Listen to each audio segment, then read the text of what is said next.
Hi friends, welcome to mini vlog. నేనైతే ఇక్కడ simple ప్రాసెస్లో చికెన్ బిర్యానీ చేస్తున్నానండి. నేను ఇక్కడ హాఫ్ కేజీ చికెన్ తీసుకున్నాను.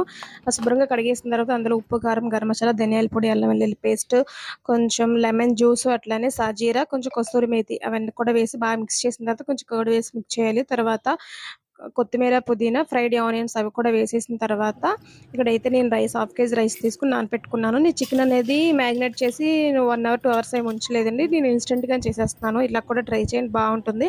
ఇక్కడైతే రైస్ ఎసరు కోసం అనేసి ఎసరు పెట్టుకుని అందులో బిర్యానీ సామాన్లు అన్నీ వేసుకున్నాను అనమాట. అది కొంచెం మరిగిన తర్వాత మనం ముందు నానపెట్టుకున్న రైస్ కూడా వేసేసుకుని ఆ రైస్ వాటర్లో కొంచెం వాటర్ తీసుకుని చికెన్లో అయితే యాడ్ చేసుకుంటే మనకి గ్రేవీలా బాగుంటుంది.